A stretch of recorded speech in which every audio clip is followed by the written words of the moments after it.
Good evening and welcome to the Prime Edition. I'm Joram Paul Songo and this is your daily report.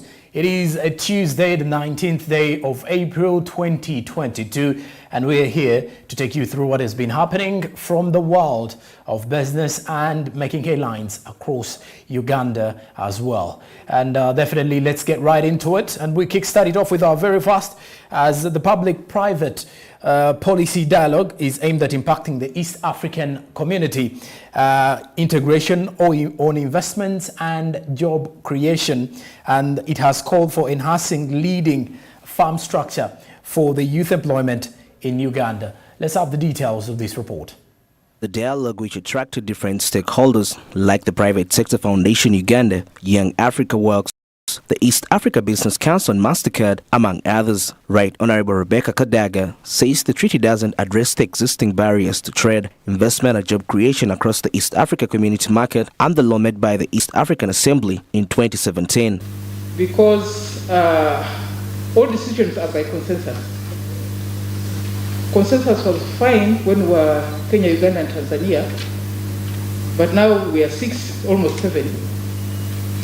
It's becoming more lethargic. And I just have some small examples. About 3 weeks ago, we are going to discuss the budget of the community as well as handle recruitment. So the meeting was supposed to start at midday. So I was waiting in my hotel, 1 o'clock, 2 o'clock, then I said, no, let me go to headquarters. I get there and they said, no, you still can't start because 2 countries have not signed the report of the Permanent Secretary. Who are the 2 countries? Burundi and South Sudan. The 2 non-contributing members were holding us hostage. So we had to go maneuver and negotiate and this with non-paying members. We finished the meeting at 3 o'clock in the morning.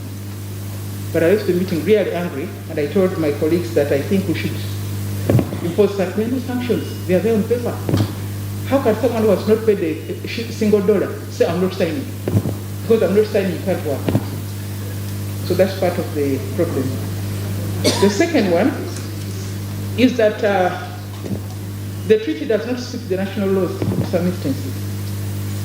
In 2017, the Kenya National Assembly enacted a law, the Land Amendment Act of Kenya, in which they provided that within the first 25 kilometers of the first and second wave of the Indian Ocean, no non-Kenyan can own land there. But that's where the properties of the Uganda government are. So, before I left Parliament, I was trying to engage my counterpart in case, Mr. Muturi, how can you make such a law? You know, he avoided answering my letters. I asked the Attorney General, Mr. Garuhanga, please contact the Attorney General of Kenya. How do they make this law without an exemption for Uganda or other countries? But they're in the community, this 2017, but they have said the first 25 kilometers, nobody except Kenya. This is the community. She says one of the areas that aren't moving well is the harmonization of markets in the East African region, and Kenya is always the first to go to South Sudan, and still it's the same now in Congo, setting up its companies there. Not moving well. The harmonization, especially on the professional level, is one of those that's not really moving well, but I intend to pay more attention to it. I just wanted to say that on the issue of markets, we're really asleep. We are asleep. After we had supported South Sudan to get liberated, the first port to go to South Sudan was the Kenyans. The KCB was in Sudan, very, very fast. Kenya Commercial Bank. We're happy to asleep with that. We're happy to be neighbors. What is happening now? Congo shares a border with the Uganda, Rwanda, Burundi, Tanzania, and South Sudan. They have no border with Kenya. Who is in Congo now? Kenya. For us, we are happy people. Now, in October, I went to Ghana to do some work with some traditional leaders in West Africa. I took time to go to the Africa Continental Free Trade Area. I spent about 4 hours with Mr. Mene, the Secretary General of the Continental Free Trade Area. And he was saying, Uganda, what are you doing? There's market here. Even you are talking about flowers, even bread comes from Paris, especially the Francophones. The bread comes from Paris. They fly it in the morning. So when we came back, went to the cabinet, I said, one, I'd want to see the Prime Minister lead the trade delegation to West Africa, a targeted trade delegation. Secondly, I said I want the Minister of Works introduce cargo flights. Okay, not passenger, it's cargo flights to West Africa. Because I could see that, it's so near, but we are not taking up. I met the Ugandans living in Ghana, and they said even vegetables are not there. So there's so much we can do, but Mr. Sim, I think. Honorable Victoria Sechitoleko says the implications of the current status of the East African Cooperation agro-industry, job creation and the Ministry of Finance should involve the private sector. So the Minister of Finance did not only forget to talk to the private sector, but even his cabinet colleagues. So all we are asking is, can we have an open government where we know what is going on, and especially if it concerns us, can we participate? Nothing about us without us. She says a common market is the developing program that will help countries in settling various challenges, like when Kenya rejecting Uganda's products, among others. Program, so it is developing with us. It is a bit difficult because in quite a number of cases, our neighbors, just like us, are not exactly clear as to how we are going to move. That is why you get a jolt, a neighbor wakes up and says, no more eggs from Uganda. Rukunda Rabina, Smart 24. All right, now with that particular one, now we move on to the next particular report. As the Minister of State for Gender and Culture, Honorable Peace Regis Mutuzo, has alarmed to the participants in the publication industry that the government is planning to institute the copyright law. Let's have the details of this one. When you travel around town lately, you encounter massive business and party avenues. In the mentioned areas, music and other entertainment-related activities stands a common function. Surprisingly, most of the content displayed is without the consent of the publisher. In this, the publisher is denied possible royalty earnings, which has hindered their personal growth and development as participants in the microeconomy. While at the Uganda Media Center, the Minister of State for Gender and Culture, Honorable Peace Regis Mutuzo, assured participants in the publication industry the urge of the government to institute the copyright law. Now into consultations, and in the next week, the Prime Minister is going to meet all the stakeholders, both in the Ministry of Justice and Constitutional Affairs and the Ministry of Gender, Labour and Social Development, the Ministry of Tourism, where scattered functions are, including ICT, which holds the responsibility now over films, and yet films are part of our culture. So we want to put all our hearts together. And so these consultations will be chaired by the Prime Minister to ensure that we move the corporates, because you realize that during the time we were actually sending off giving a befitting burial to Honorable Jacob Alanya, who drafted the corporate law. We highlighted it as one of the works that he did so well, but over time, some of the gaps we realize have just emerged, like digitalization, like the soft way in which people are stealing people's work, intellectual property. So now we think we need to bridge those gaps. The provisions, policies and practices of Uganda's copyright law, enforcement bodies and institutions relating to music business are critically analyzed, pointing out their weaknesses and making proposals for reform. However, the State Minister explains what has been the primary factor delaying the implementation of the law. We have faced the challenge of scattered functions of culture and the creative industry. At some point, the corporate law was put under the charge of Ministry of Justice and Constitutional Affairs. So it is that ministry that is supposed to update the corporate. But we still feel it is supposed to be under the Ministry of Gender, because all artists fall under the Ministry of Gender. So in order to ensure effective implementation of the law, the Minister of Gender and Culture has further called for reforms within the responsible bodies. Forward to bringing all the scattered functions Under the Ministry of Tourism, the heritage component, which is intangible heritage, should be brought back to the Ministry of Gender where it is domesticated. Under the Ministry of ICT, the films should be brought back to the domestication of under the Ministry of Gender because that is also a cultural component. Under the Ministry of Justice and Constitutional Affairs, copyright should be returned back so that the practitioners, the creators are ably involved, they are ably consulted, they make their input and design their law and therefore shape their future. When the law starts to take effect, it's expected to boost quality of the domestic content and eradicate poverty among all participants in the industry. Barija Andrew, Smart 24.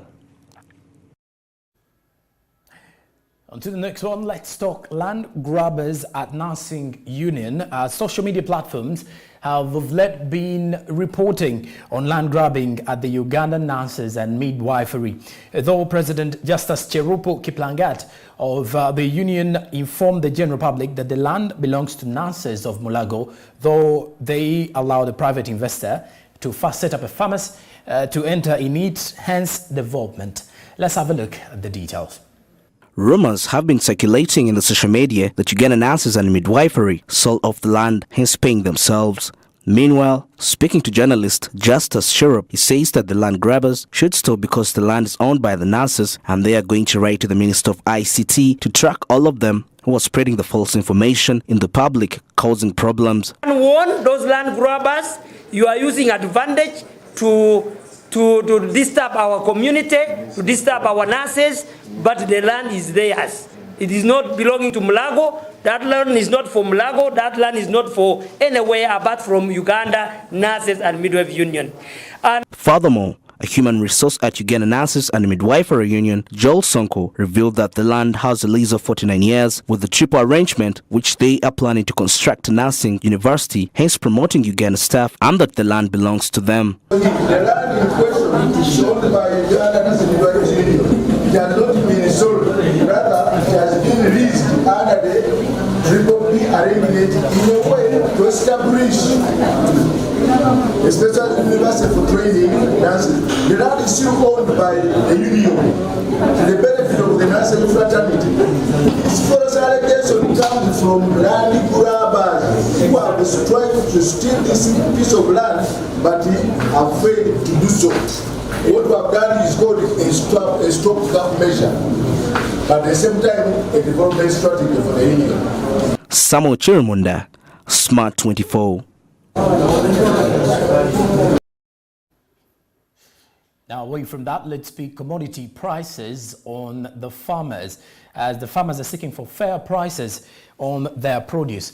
Chirabo Agnes, who is the Executive Director, Food and Rights Alliance, has underscored the need for farmers to get fair prices for their produce. She believes that the rising substantial commodity prices is likely to push most of the farmers away, since most of them can't afford to buy the basic needs, which are quite expensive. Let's have the details of this report. With the rise in commodity prices in the country, there are developing concerns due to the fact that this is likely to affect the agriculture value chain and worse, more shortage of food. Agnes Chirabo, the Executive Director, Food Rights Alliance, has underlined that we may face food shortage as a country, and this is due to climate change, which has delayed the season. Concern, it is not only the concern of farmers, it should be the concern of the people working in the agricultural value chains, but also the food consumers in this country. It is a clear cut that we are going to have a food shortage this year because we haven't had the rains in our first season, so the levels of production are going to really be very low. So we shouldn't think that climate change is a farmer's problem. Climate change is every person's problem, as it is a result of everybody's actions. And when we talk about people, getting out of the wetlands, all what we run after are the women that are planting their small sugar canes and yams. and we leave out the people that are filling the wetlands with huge amounts of soils and stones to do constructions. When we are talking about people cutting down trees, when we are asking government to really subsidize or, find a way of making access to energy affordable to so many people, such that will reduce the number of households that are dependent on wood products for energy, nothing is being done. So we are all victims and we shall all be victims. Chirabo says that regarding the rise in commodity prices, it's absurd that the farmers' produce prices hasn't improved that much, and yet the basic needs like soap and cooking oil are expensive, and this also affects the farmers since they have to produce more to earn more money to meet the expensive needs. That people are not talking about is that the farm gate prices that the farmers are receiving for their produce, for their food, has not improved in any way. And yet for them, they need to sell a lot of it to be able to access the basic commodities of life. If the bar of soap has gone to 10,000, close to 10,000, you ask yourself, how much is a bunch of matoke for a banana farmer to be able to have access to a bar of soap? So we are seeing the backward and forward linkages in the impact of commodity prices. When the commodity prices go up and the farm gate prices do not necessarily go up, it will reappear in two forms. Form number one, it is going to affect the productivity and the production in the next season. The farmers are not going to be able to produce as much as they would, but also the second thing is that the food prices will eventually go up if farmers do not actually double their production, which they are likely not to do. So while everybody is very concerned about these prices and we all know what is happening and why it is happening, maybe not, for us from the Food Rights Alliance, we are very much concerned about the impact of these commodity prices to the farmers whose farm gate prices have not improved in any way, and in any case they have even become worse because the traders are buying at a much lower price, claiming that the fuel is skyrocketing. So that increase in fuel price is eating into the farm gate price that the farmers are getting. But the beauty is that we can continue exploiting farmers. We shall eventually all become victims of our exploitation. She urges government to create an enabling market space instead of pushing them out of subsistence farming into commercial farming so as to enable faster growth of agriculture. Milk cheaper than the drinking water in the cattle corridor. And now you're saying that they are subsistence because they are using wrong breeds of cows. Should they invest when they are not making returns? They are not making returns. We have decided to reap from them. What farmers need to transform themselves is market. And the market should not appear as a thunderstorm. No. The market has to be designed. And all actors have to be given time and orientation to eventually walk into that market. I don't want somebody to respond to me to say, oh, there was a market in Saudi Arabia for goats. We came here and looked for the goats were not there. Does the goat grow in one night? So we need to design our markets. We need to facilitate our trade. We need to make sure that we make market linkages and guarantee farmers. Why is it that subsistence is a problem today and it wasn't a problem in the past? Because the commodity boards, we are guaranteeing farmers the price. They were guaranteeing them the market. They were giving them the quality inputs. They were guaranteed with extension. All right, now the value of the farmers in Uganda is still one that you cannot underestimate. And as a matter of fact, it is beyond that same background that we do believe that Uganda's agriculture industry is still the backbone of our economy. Well, let's move on to the next one, as this particular one takes us to profit repatriation, as it has been highlighted as one that affects the country's economy. A report revealed that more than 528 billion shillings, which accounts for 72% of the total profits after tax made by business through foreign investors, are at risk of capital flight. Dr. Henry Chisembo, an economist, shares his view on profit repatriation and how best it can be handled. Let's have more of him. Detailed notes from Summit Consulting Banking Sector Report 2020 indicate that non-native banks operating in Uganda are the highest beneficiaries in the financial sector. Banks from South Africa, the United Kingdom and India remain the highest beneficiaries from Uganda's financial sector, with more than 72% of total profit after tax generated by non-native financial institutions, accounting for 528 billion Uganda shillings, which has been exposed to capital flight. Dr. Henry Chisembo, an economist, defines profit repatriation as taking funds out of Uganda back to the investor's home country or elsewhere outside Uganda. Repatriation is a term where in business we say that if an investment is made, then the investment is mostly foreign direct investment, which means that the investment came from outside the country. The investor is from outside the country.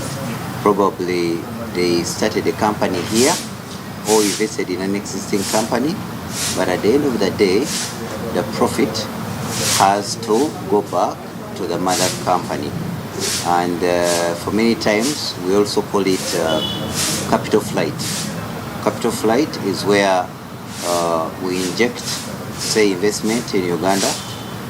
If there's an investor puts investment, we hear a lot of calling for investors to invest in Uganda, but people ignore the whole aspect of capital flight, that you buy shares at a price of today.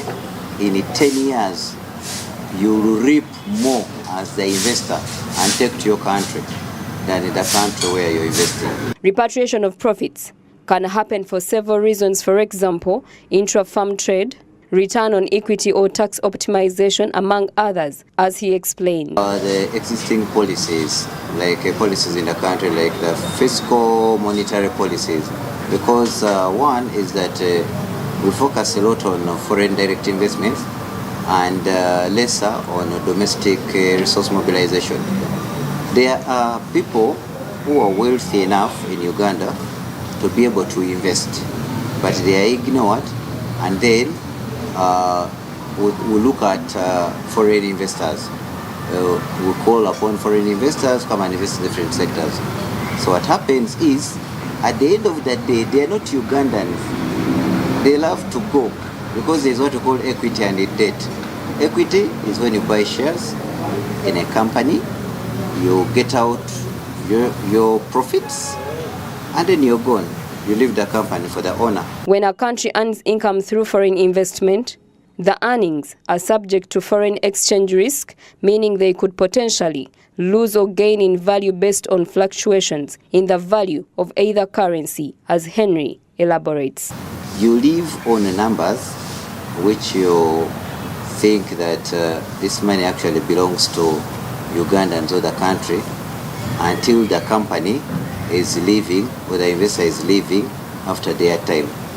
I can give you an example. One of the telecoms in Uganda has been here for over 20 years, foreign owned. And we get so excited when now they release shares for Ugandans to buy into the company. How much has been repatriated during the 20 years compared to what Ugandans are going to benefit now? Remember, they had a monopoly. Now there are telecoms everywhere. Times it may cause cash flow losses. You find that it depreciates currencies because they take their money, not in Uganda shillings, they convert their money and buy foreign currency, say dollars or the euro or pounds, and this devalues, can easily depreciate the currency of Uganda, And at the end of the day, it's the common Ugandan who is going to feel the pinch. Naomi Mtumba, Smart 24, Prime Edition. All right, and when you look at the situation that is actually coming in from there, and this is the Prime Edition, your daily report. We are dedicated to making sure that we put you through and guide you through what is coming in from the news here, and as well as what is coming in from the entire African continent. Now, away from that, as we speak of more of the business reports, let's talk something to do with the coffee industry and see of its impact on to the economy of Uganda. Following the signing of a new coffee processing agreement between Uganda and Vinci Coffee Company Limited on early this year, amending of an early agreement that was signed on 29th April 2015 and accompanying the agenda signed on 21st December 2015 and 17th October 2017. Legislators have come out to give their view on this agreement. The agreement gives Uganda Vinci Coffee Company Limited a monopoly over the purchase and export of coffee from Ugandan farmers. Speaking to different legislators at Parliament, they give mixed reactions on the new coffee processing agreement. Kome Municipality Member Parliament, but also former member of the Agriculture Committee, Silas Agon, gives a red flag to the agreement, saying it is not fair to the people of Uganda to monopolize the coffee industry. This kind of idea, as a parliamentarian, it is wrong. It is wrong. Uganda deserves better. If you really are serious about it, tell us the source of this kind of morale. Is it that the people in the market, the Europeans or who, has written that they want that particular supplier? Is it so? Otherwise, if we have already made the law, that law plays a big role in maintaining a lot of issues. The standards right from the garden up to the time of the of selling the coffee. And you can look at what has been happening here. Most of our times have witnessed an increment in the supply of coffee to the outside world. Our exports have improved greatly. Why are you trying to tamper with something which is already doing well? He further says stakeholders invest a lot of money in the coffee industry, where this agreement sabotages them. Coffee sector takes a lot of money, so I'm aware that many of these, most of our domestic exporters who have been here, people who have been in this industry, have put a lot of money into this sector. And you are aware that COVID hit a lot of many of our farmers and exporters. They are trying to resuscitate their businesses, but you've brought in the aspect of monopoly. Where are you going to put them? All these people are going back home. Remember, they employed so many people. Where are they going to go? They did a lot of business which has been helping us to pay tax. Silas appeals to government to find a way of scrapping this agreement off. Let government retreat, think about this. If it's possible, retrieve this, punch it off, because it is not for the good of this country. Sometimes it's better for us to say sorry. When you have done something wrong, come and kneel down, apologize to the country, and do the right thing. Let us think about our country. Let's be positive. Let's be patriotic. Kasanda South Constituency Member Parliament Frank Kabuye says farmers earn a lot from coffee, and monopolizing the coffee industry will make them quit. All the farmers have been earning a lot. They could get fees for their children to go to school. They could get what to use in their business. They could get revenue to pay to government to sustain and to encourage economic growth. But if we are looking at a system of creating monopoly by giving an independent entity, a private entity, the overall role of selling coffee and dealing in coffee in Uganda, exporting it abroad to other wider markets, that means we are leaving our people, the primitive farmers in the village, the subsistence farmers, those who have come up to do it on a large scale. We are giving them no choice but either to quit business or to continue producing even if they are making losses. Most of the legislators say government needs to terminate this agreement. Giving the poor Ugandans, the farmers, those who have been earning from this coffee, those who have been dealing in the coffee, the other sellers who are creating and trying to put new brands, trying to add value by putting maybe coffee or like other products from coffee, making some jewelry, making some medicines. People who are trying to see that coffee is not only sold in its raw form, but adding value on it to earn more. are going to be left out because they are going to be pushed out of this market. And so we urge government to come and call off this agreement. They terminate it. They endure all the costs that can be involved in it because they made it on their own behalf, not on the behalf of Ugandans. Because if it was on the behalf of the Ugandans, it would be in the favor of Ugandans. It would be giving chance to other people who used to deal and export coffee to other countries. It would be giving them a chance to export to wider markets or to see on how they can improve the quality or the add value on what they are putting out on the other market, but not prohibiting them or chasing them out of the market. So, Babu Issa, Kevin Nandera for Smart 24 Prime Edition.